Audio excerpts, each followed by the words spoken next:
Hello बच्चों, हम लोग आपके लिए लाए हैं बेहतरीन प्लान जो आपके आईआईटी जेई के एग्जाम के लिए बना हुआ है। और इसमें मैथमेटिक्स के हर चैप्टर, हर टॉपिक को अच्छे तरीके से कवर किया गया है। अच्छे क्वालिटी के वीडियो हैं जिसमें आपको आईआईटी जेई को एकदम फोकस में रख करके बनाया गया है। आप इसका फायदा उठाइए, अपने रैंक को इम्प्रूव कीजिए। अगर आपको वीडियो अच्छा लगता है तो आप इसको लाइक कीजिए, सब्सक्राइब कीजिए, अपने दोस्तों के साथ शेयर कीजिए और आगे नए नए वीडियो आपके लिए लाते रहेंगे। तो आज हम लोग डिस्कस करेंगे परमुटेशन कॉम्बिनेशन का जो बेसिक कंसेप्ट है उसको देखेंगे और फिर उसके नेक्स्ट में हम लोग उस पर कुछ एग्जाम्पल्स वगैरह करेंगे। तो फर्स्ट ऑफ ऑल, अगर मान लो कि हमें सिलेक्शन करना है, selection of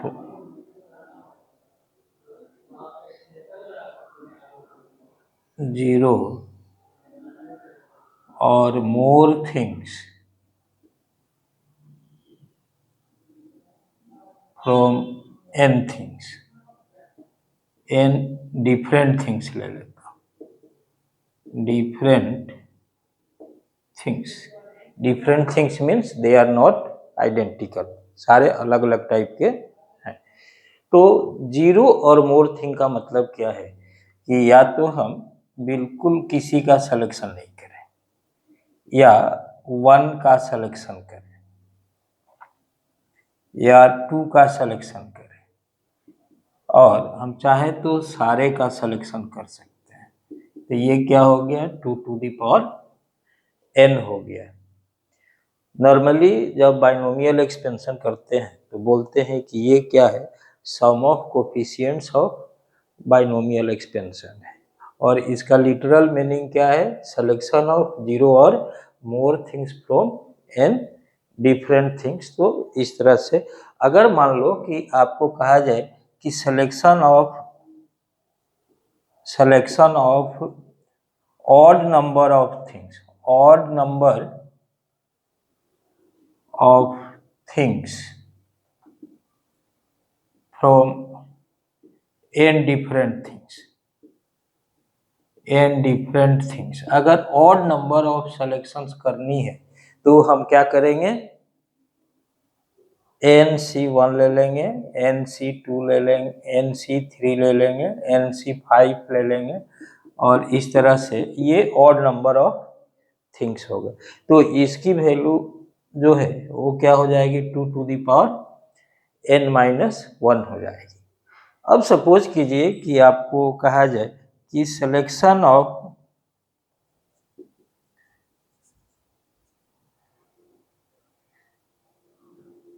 zero or more things कहाँ से, फ्रॉम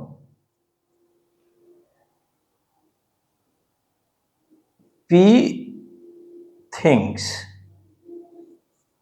आइडेंटिकल,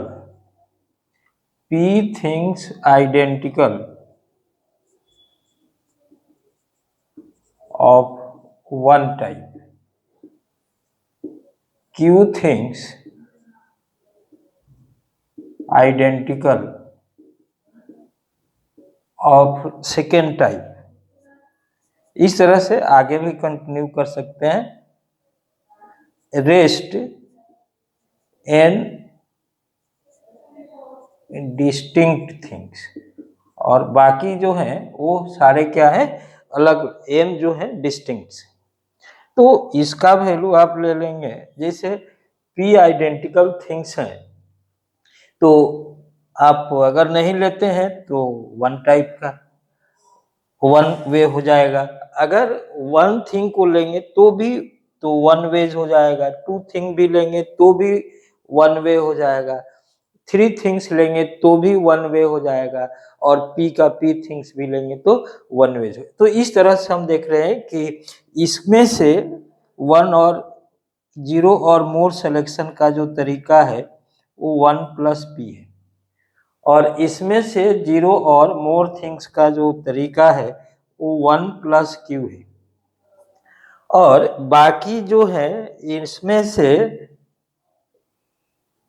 अगर मैं बोलूं कि इसमें से 0 और मोर थिंग्स का जो सिलेक्शन है, देखिए वो ये है, तो इधर से क्या आ गया 2 टू द पावर n। अब इसी क्वेश्चन में कहा जाए कि number of selections of at least one thing, तो हम क्या करेंगे, इसमें से -1 कर देंगे। एटलीस्ट वन थिंग का अगर इस आइडेंटिकल थिंग्स में से सिलेक्शन करना होगा, identical P and identical Q and rest n distinct things में अगर कहा जाए कि एटलीस्ट वन थिंग का सिलेक्शन करना है, तो यहाँ पर क्या करेंगे कि -1 कर देंगे और इस तरह से इसको आगे अप्रोच करेंगे। फिर आपको मैं नेक्स्ट कुछ और कंसेप्ट्स पे फोकस करता हूँ, तो जस्ट वेट कीजिए।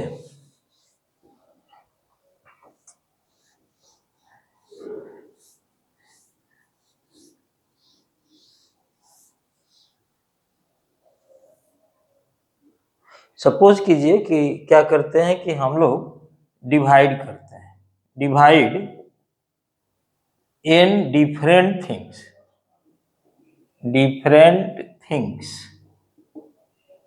इन 3 ग्रुप्स में डिवाइड करना चाहते हैं। और इसका स्ट्रक्चर क्या है कि P plus Q plus R is equal to N। 3 groups में डिवाइड करना है। एक ग्रुप में P नंबर ऑफ थिंग्स को रखना है और दूसरे ग्रुप में Q नंबर ऑफ थिंग्स को रखना है और तीसरे ग्रुप में R नंबर ऑफ थिंग्स। तो आप इसको क्या कर सकते हैं कि पहले NCP सेलेक्ट करेंगे, जो बच जाएगा N-PC Q ले लेंगे और बाकी जो बच जाएगा वो R ही बचेगा। देखिए P और Q थिंग्स को जब ले लेंगे तो रिमेनिंग इतना हो। जब इसको सिंप्लीफाई कीजिएगा तो ये n factorial by factorial P factorial Q factorial R हो जाएगा। जब अलग अलग टाइप से इसको हम P थिंग्स अलग ले लेंगे, Q अलग ले लेंगे और रिमेनिंग जो R है नेचुरली वो अलग हो जाएगा। तो 3 ग्रुप्स में अगर डिवाइड कर रहे हैं तो आप ये फॉर्मूले यूज कर सकते। अब सपोज कीजिए कि हमारे पास जो नंबर ऑफ थिंग्स हैं, नंबर ऑफ थिंग्स जो हैं वो 3n है और हम चाह रहे हैं कि 3 इक्वली ग्रुप्स में इसको डिवाइड करें और divide it in 3 equal groups. अब इक्वल ग्रुप्स में अगर मान लो कि हमें इसको डिवाइड करना है तो n थिंग्स हो जाएंगे। तो यहाँ n आ गया, यहाँ n आ गया, यहाँ n आ गया, यहाँ फैक्टोरियल 3n आ गया। तो ये फैक्टोरियल 3n आ गया, ये factorial n to the power 3 आ गया। और जब 3 इक्वल ग्रुप्स में जब हम डिवाइड करेंगे तो इसका मतलब क्या है कि उसके पोजीशन का इंपॉर्टेंस नहीं। तो हमेशा क्या होगा कि 3 फैक्टोरियल टाइम्स जो 1/3 फैक्टोरियल टाइम्स हो जाएगा, यहाँ पे फैक्टोरियल 3 लिख देंगे। तो ये जो है 3 इक्वल ग्रुप्स में डिवाइड करने के लिए हमने ये फॉर्मूला रख दिया। अब सपोज कीजिए कि इसी चीज को हम कहें कि नंबर ऑफ थिंग्स जो है वो 3n है और हम क्या करना चाह रहे हैं कि इक्वली डिवाइड करना तो चाह रहे हैं, लेकिन वो 3 ग्रुप्स में नहीं, वो 3 डिस्टिंक्ट पर्सन्स में, माने पर्सन जब आएंगे तो डिस्टिंक्ट हो जाएंगे। तो वहां पे डिवाइड इन 3 पर्सन्स इक्वली। अब 3 पर्सन्स में अगर हम डिवाइड करना चाहते हैं तो ऐसे कंडीशन में क्या होगा कि उनका जो प्लेस वैल्यू है वो इम्पोर्टेंट हो जाएगा और वहां पे हम क्या करेंगे, अगर 3 ग्रुप है तो वो जो 3 आपस में वो अरेंज होंगे और वो सारे अलग अलग मीनिंग के निकलेंगे। तो अरेंज कितने तरीके से होंगे, फैक्टोरियल 3 तरीके से होंगे। तो ये क्या हो जाएगा, 3n फैक्टोरियल तो रहेगा, ये n फैक्टोरियल का पावर 3 भी रहेगा। अब ये 3 फैक्टोरियल है तो हमने क्या किया कि यहाँ 3 फैक्टोरियल से यहाँ मल्टीप्लाई कर दिया, मीन्स इसको कैंसिल कर देने से अब ये हो गया अलग अलग ग्रुप में हो गया।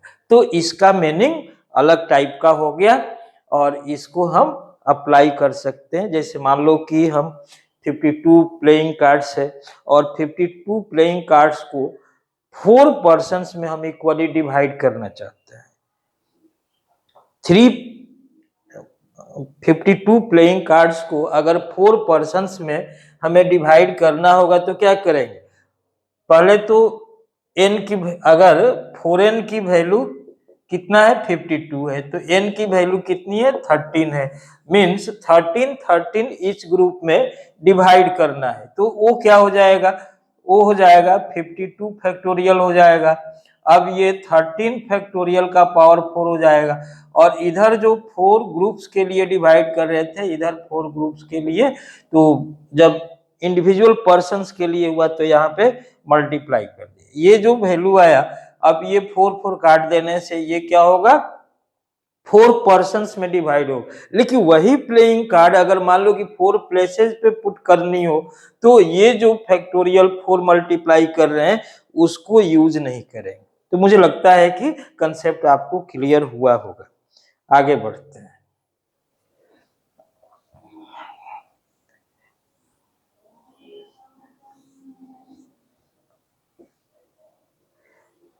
बहुत सारे क्वेश्चंस में वो रहता है कि भाई एक्सपोनेंट निकालो, जैसे exponent of p in factorial n में अगर, और p क्या है, p इज प्राइम। हमेशा ध्यान रखना है कि ये जो कंसेप्ट यूज कर रहे हैं हमेशा प्राइम के लिए यूज हो रहा है। तो इसकी वैल्यू पहले तो आप n ले लीजिए बाई p ले लीजिए और यहां से इंटीग्रल पार्ट को सिर्फ कैलकुलेट कीजिए, n बाई पी स्क्वायर ले लीजिए, n by p to the power 3 ले लीजिए। ये तब तक लीजिए जब तक कि टर्मिनेट नहीं हो जाए, लास्ट जो ये तो डिक्रीज कर रहा है तो लास्ट बॉक्स वैल्यू 1 मिल जाएगा, वहां पे जाकर के ये टर्मिनेट हो जाएगा। जैसे आपको कहा जाए कि एक्सपोनेंट ऑफ 10 इन 100 फैक्टोरियल। अब देखिए 100 फैक्टोरियल में हमको क्या करना है, 10 का एक्सपोनेंट निकालना है। तो 10 का एक्सपोनेंट जब आपको निकालना है तो आप क्या कीजिए कि यहाँ पे 100, इस 10 को आप क्या कीजिए, ये फॉर्मूला प्राइम के लिए, तो 10 इज इक्वल टू क्या है 2 into 5, मीन्स 2 का भी एक्सपोनेंट निकाल दीजिए और 5 का भी एक्सपोनेंट निकाल दीजिए। तो यहाँ पर आ गया 100 बाई 2 स्क्वायर माने 4, आप इसको डायरेक्ट यूज कर सकते हैं कि 4 हो गया और इस तरह से ये वैल्यू आगे बढ़ाते जाइए। 100 बाई, अब ये पावर 3 है तो 8 कीजिए, उसी तरह से अब 100 बाई 16 हो गया, 100 बाई 32 हो गया, 100 बाई 64 हो गया। अब देखिए इसके बाद जो है इसकी वैल्यू 1 आएगी और इसके बाद जो है टर्मिनेट हो जाएगा। तो इसको काउंट कीजिए तो ये कितना आ जाएगा 97 आ जाएगा। इसको काउंट कर लेने से ये वैल्यू आ जाएगा। अब सपोज कीजिए कि हमने 100 बाई 5 ले लिया और 100 बाई 25 ले लिया।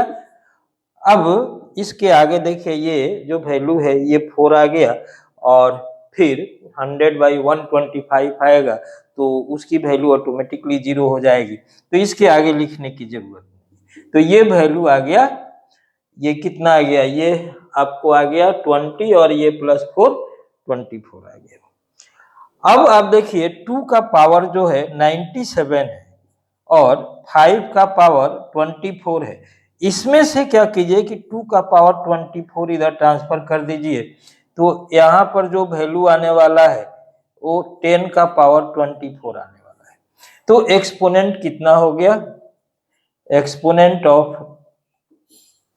10 जो आएगा वो कितना आ जाएगा, वो 24 आ जाएगा।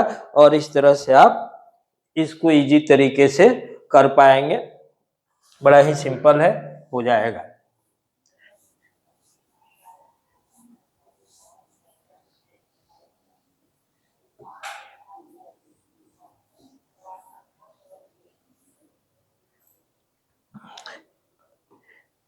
अब देखिए, अब आपको मैं बता रहा हूं कि अगर सपोज कीजिए कि हमें क्या करना है, डिस्ट्रीब्यूट करना है,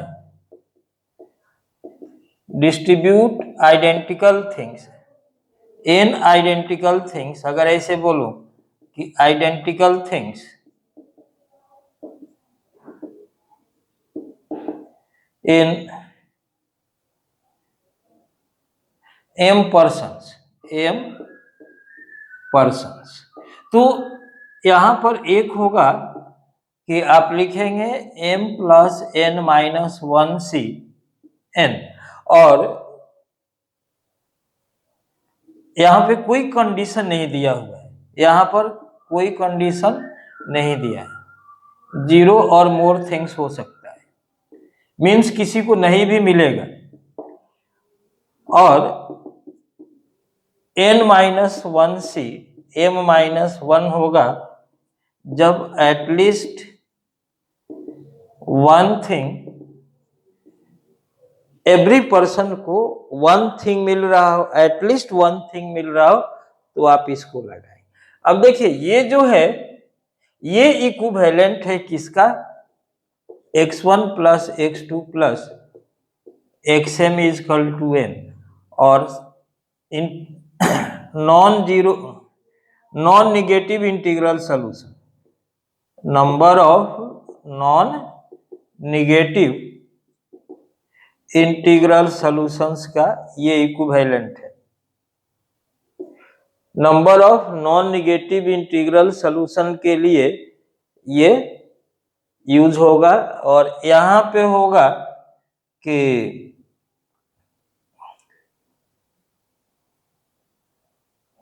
इसके लिए आप बोलेंगे कि x1 + x2 + xm = n, और number of positive integral solutions आप बोलेंगे, पॉजिटिव इंटीग्रल सॉल्यूशंस। तो ये फॉर्मूला जो है इसके लिए भी काम करेगा और इसके लिए भी काम करेगा, दोनों के लिए आप इसको यूज कर सकते हैं।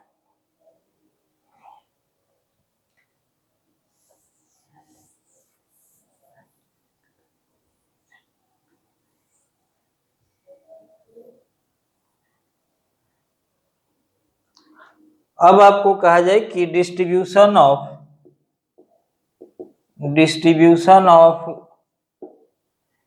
n things, n different things use करता हूं, n डिफरेंट थिंग्स, आइडेंटिकल तो हो गया, डिफरेंट थिंग्स अगर है इन m पर्सन्स में अगर इसको डिस्ट्रीब्यूट करना हो तो ये क्या हो जाएगा, m⁴n हो जाएगा।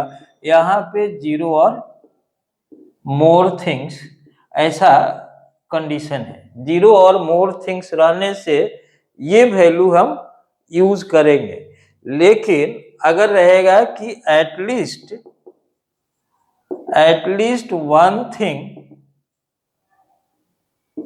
Is given to each person, अगर मान लो कि हमने लगा दिया कि कम से कम एक आदमी, एक जो है कम से कम प्रत्येक को मिलना ही चाहिए, तो हम क्या करेंगे कि m⁴n - पहले हमने कहा कि मान लो एक को नहीं दे रहे हैं, एक को नहीं देंगे तो इसके लिए क्या करेंगे कि m में से किसी एक को अलग कर दिए, तो एक को अलग कर देंगे तो m minus 1 to the power n हो जाएगा, प्लस mc2, इसका मतलब कि दो लोगों को अलग कर दिया हूं, तो m minus 2 to the power n minus mc3 m minus 3, और इधर से मीन्स इस तरह का जो कंडीशन है कि इसको बोलते हैं mutually inclusion exclusion principle. Means यहां सारे लोगों को कंसीडर किया गया है, इसमें एक को एक्सक्लूड कर दिया है, फिर दो को इंक्लूड करके 3 को एक्सक्लूड कर दिया, इसको बोलते हैं इंक्लूजन एक्सक्लूजन प्रिंसिपल। और इस पे आप ऐसे सोचो कि आपको क्वेश्चन दे दिया जाए कि the number of functions, the number of onto functions, the number of onto functions from 1 to 3 4, suppose कीजिए कि हमने 1 2 3 4 से यूज कर लिया 1 2 3, यहाँ पे कितने अनटू फंक्शंस बनेंगे, तो हम लोग क्या करेंगे कि फर्स्ट ऑफ ऑल ये जो वैल्यू हमने यूज किया, ये m की वैल्यू 3 हो गई और n की वैल्यू 4 हो गई, तो 3 टू द पावर 4 हो गया, और माइनस ऑफ हमने 3c1 1 को नहीं मैप कराया, 1 को मैप नहीं करा रहा, तो अब यहां से क्या हो जाएगा, बाकी जो ऐसे माइनस कर रहे हैं यहाँ पर देखिए 3 माइनस 1, तो ये 2 टू द पावर 4 हो जाएगा, प्लस 3c2, अब 1 का पावर 4, अब इसके बाद ये टर्मिनेट हो गया, आगे इसकी जरूरत नहीं है, तो हमारा वैल्यू कितना हो गया, ये 81 हो गया, और ये 16 इंटू 3 48 हो गया, और प्लस 3 हो गया। तो इस तरह से आपने क्या देखा कि अनटू फंक्शन निकालने के लिए हम इसको यूज कर लिए, तो यहाँ पर इसका इस्तेमाल हम लोग कर सकते हैं। देखिए आपको एक और कंसेप्ट बता देता हूँ, डी अरेंजमेंट। अगर मान लो कि हमें डी अरेंजमेंट करनी है, डी अरेंजमेंट का मतलब होता है कि सबको रॉन्ग प्लेस पे पुट करना। अगर हमारे पास n प्लेसेस डिफाइंड है और हम उसको ऐसे अरेंज कर रहे हैं जो कि एक भी सही जगह पर नहीं रहे, माने कंप्लीट इनडिसिप्लिन हो, तो उसको बोलेंगे कि डी अरेंज्ड है। तो डी अरेंज के लिए सपोज कीजिए कि हमारे पास n थिंग्स हैं, डी अरेंजमेंट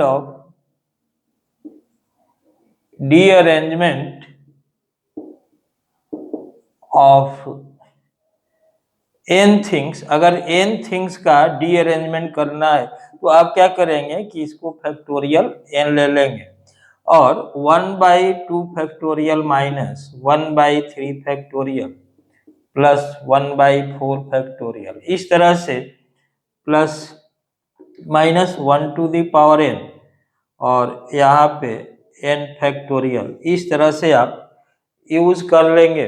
तो ये जो वैल्यू आपको मिलेगा वो नंबर ऑफ डी अरेंजमेंट को डिफाइन करेगा। जैसे मान लीजिए कि आपको मैं एक क्वेश्चन दे दूं कि इफ one functions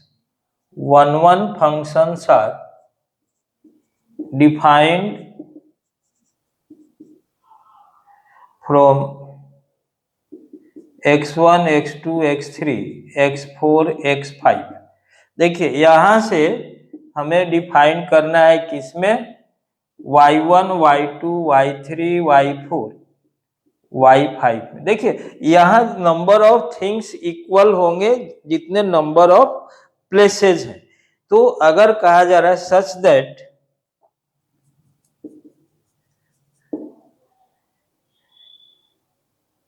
नो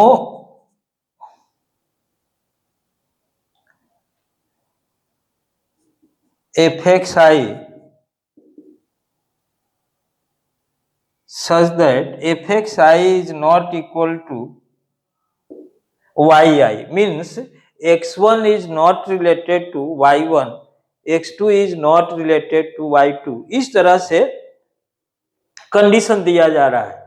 लेकिन एक और कंडीशन इसमें लगा दूं कि fx1 की जो वैल्यू है वो y2 है। तो देखिए fx1 की वैल्यू y2 है, इस कंडीशन के अंदर में ही आ रहा है। तो ये पता चल रहा है कि ये डी अरेंजमेंट है। तो डी अरेंजमेंट में हमने क्या किया कि 5 फैक्टोरियल को इधर से यूज किया और एक जनरल डी अरेंजमेंट देख रहा हूं, इस कंडीशन को फिलहाल इग्नोर कर रहा हूं। तो यहां से जो वैल्यू आएगा 1 by factorial 2, 1 by factorial 3, 1 by factorial 4, 1 by factorial 5, further जाने की जरूरत नहीं। तो इधर से देखिए 1, ये 120 हो गया, 120 बाई 2 60 हो गया, और 60 माइनस 60 बाई 3 20 हो गया, और 20 बाई 4 5 हो गया, और 5 बाई 5 1 हो गया। तो ये जो वैल्यू आया ये 44 आ गया, इसकी वैल्यू आ रही है 44। अब आप सोचिए कि x1 जो है वो मैप हो सकता है किससे किससे, 1 2 3 4, ये 4 वाइज में किसी से भी मैप हो सकता है और सब बराबर बराबर ही होगा। इसका मतलब क्या है कि आपको जो फाइनल रिजल्ट आने चाहिए, ये जो वैल्यू है इससे मैप होगा, जितना वैल्यू आएगा इससे मैप होगा, जितना वैल्यू आएगा इससे मैप होगा, जितना और इससे मैप होगा। मीन्स x1 का जो चॉइस है वो y2, y3, y4 and y5 है।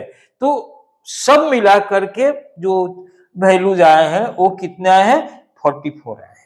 तो अब एक के लिए कितना जाएगा, अगर 4 के लिए 44 है तो 1 के लिए क्या हो जाएगा। तो यहाँ पर जो आंसर आएगा आपको, नंबर ऑफ फंक्शंस ऐसे जो आएंगे, नंबर ऑफ फंक्शंस ऐसे कितने आ जाएंगे, 44 आ जाएंगे। नेक्स्ट जो कंसेप्ट होंगे अगले वीडियोज में आप देखेंगे। Okay, thank you.